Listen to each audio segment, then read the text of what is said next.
कि ये वाला जो है ये आपका करंट कैरिंग वायर है, ठीक है। और करंट कैरिंग वायर है बच्चों, तो ये मिड पॉइंट से नहीं लिया है। मान लो किसी भी पॉइंट से यहां से हमने इसकी डिस्टेंस ले रखी है। मान लो ए डिस्टेंस पे कोई पॉइंट पी है, ए डिस्टेंस पे क्या है, कोई पॉइंट पी। अब हमको पूरा वायर कनेक्ट करना है। हम एक छोटे इस वायर में छोटे से एलिमेंट के कारण, क्योंकि हमने जो बायो सेवर्ट लॉ पढ़ा है वो किस कारण से पढ़ा है, पूरी लेंथ के कारण कि एलिमेंटल लेंथ के कारण, एलिमेंटल लेंथ के कारण पढ़ा है।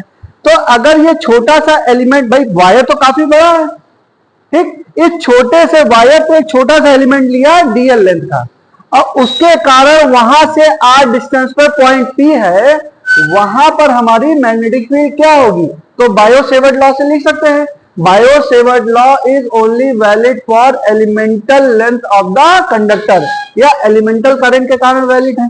तो हमने ये लिखा कि ये क्या होगा, mu naught upon 4 pi I dl sine theta upon r square, ठीक है, स्केलर फॉर्म में लिख रहे हैं।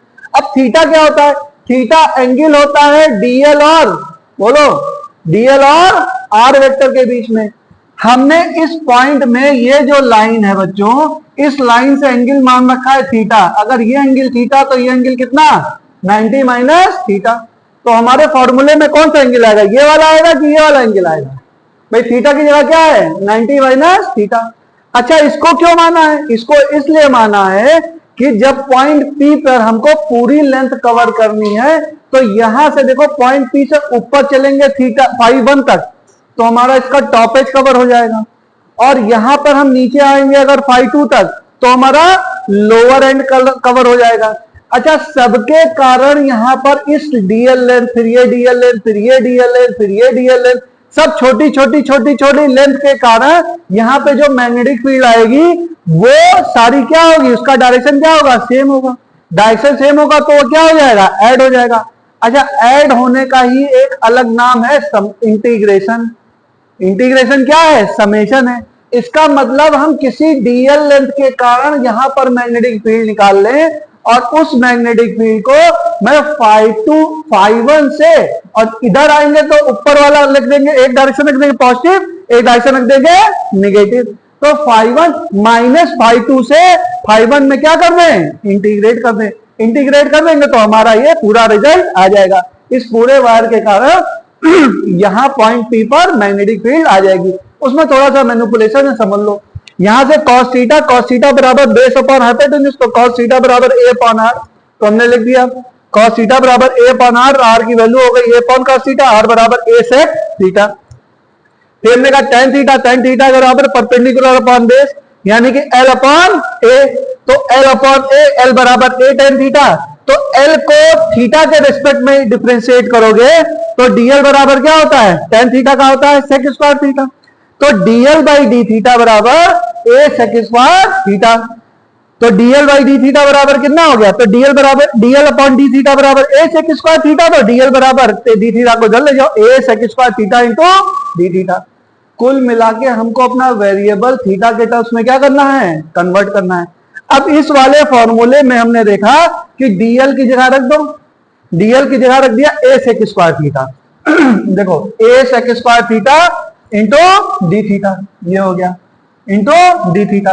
अच्छा, sine 90 minus theta cos theta होता है, ये कॉस थीटा हो गया। अब आर स्क्वायर, आर की जगह हमने क्या रखा, a sec थीटा, तो आर स्क्वायर है तो a square sec square theta, sec square theta cancel हो जाएगा, आई अपॉन यह कैंसिल हो जाएगा, यहाँ a बचेगा, अंदर क्या बचेगा cos थीटा, उसको इंटीग्रेट करेंगे माइनस फाई 2 से फाई 1 की तरफ इंटीग्रेट करेंगे, तो हमारा ये आ जाएगा। cos थीटा का इंटीग्रेशन क्या होता है, sin थीटा की minus sin theta, sin theta होता है, ध्यान रखेंगे। sin थीटा का डिफरेंशिएशन क्या होता है, cos थीटा, और cos थीटा का डिफरेंशिएशन क्या होता है, minus sin theta. sin theta का इंटीग्रेशन क्या होता है, minus cos theta. cos theta का इंटीग्रेशन क्या होता है, प्लस cos थीटा। अरे cos थीटा का इंटीग्रेशन क्या होता है, प्लस sin थीटा, और sin थीटा का इंटीग्रेशन क्या होता है, माइनस cos थीटा, ठीक है, इंटीग्रेशन आना चाहिए। अब वहां से आ गया ये sin थीटा, अब ये आ गया पहले अपर लिमिट फिर लोअर लिमिट। अच्छा, साइन ऑफ माइनस थीटा क्या होता है, साइन ऑफ माइनस थीटा होता है minus sine theta, plus sine theta नहीं, sine of minus sine of minus theta क्या होता है, माइनस साइन थीटा, तो माइनस साइन यहां से निकल गया, तो इसीलिए यहां पे क्या हो गया, प्लस हो गया। तो यहां पर क्या फॉर्मूला आया, mu naught upon 4 pi I upon A sine phi 1 plus sine phi 2।